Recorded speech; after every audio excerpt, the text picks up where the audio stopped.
Today, the Israeli Air Force is often held up as a benchmark of combat effectiveness. But it didn't start that way.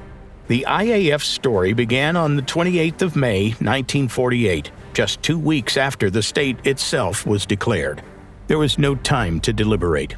Israel appeared on the map on the 14th of May, and the very next day, 5 Arab states attacked simultaneously. Combat aircraft were needed urgently, not necessarily the most advanced, but capable of fighting. The leadership moved fast. By the end of the month, transport planes were already flying from Europe to the Middle East with Czechoslovak Avia S-199 fighters. Behind the unfamiliar designation was a reworked German Messerschmitt Bf-109 G10. When the Second World War ended, Czech depots were left with a trove of wartime hardware, cannons, engines, and spare parts for the Junkers UMO-211. On paper, assembling a fighter from that kit made sense. The devil was in the details. The UMO-211 engine had been designed for bombers, and producing the fighter-standard Daimler-Benz engines was impossible, since those factories had been reduced to rubble.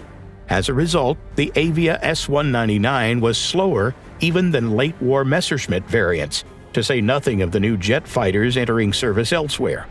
Czechoslovakia searched for foreign customers, but few wanted such an awkward machine.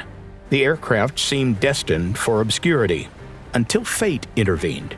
This ugly duckling became a lifeline for the newborn state of Israel. The first combat sorties were discouraging. Several aircraft were damaged by anti-aircraft fire, but on the 3rd of June, the victory tally opened.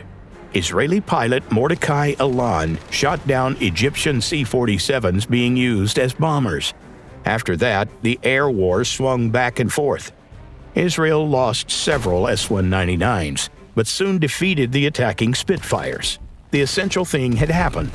In the fire of battle, Israeli combat aviation was born. Deliveries from Czechoslovakia continued, and soon the Israelis had another 50 of the legendary Spitfires. One of them was flown by a young Ezer Weizmann, a man who would later command the Air Force and eventually become president of Israel. Israeli aviation also had episodes worthy of a spy thriller. Lockheed engineer Al Schwimmer pulled off the improbable. He located and purchased several surplus B-17 bombers in the United States. Although Washington had recognized Israel by then, the U.S. still supported an arms embargo on all parties to the Arab-Israeli conflict. In the autumn of 1948, smuggled Mustang fighters also found their way into the country. Schwimmer's activities earned no sympathy from American authorities. In the early 1950s, he was fined and stripped of voting rights. Israel, however, did not forget. Schwimmer moved to the new homeland and became one of the founders of Israel Aerospace Industries, one of the country's most important defense firms. Over time, things began to stabilize.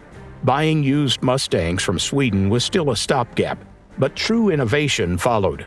The piston era was fading. The roar of British Meteors, the country's first jet fighters, appeared over Israel.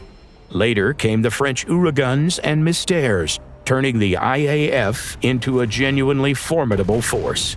By mid-century, regional tensions brought harsh sanctions, but Israel's defense industry had already matured enough to maintain and modernize French jets on its own.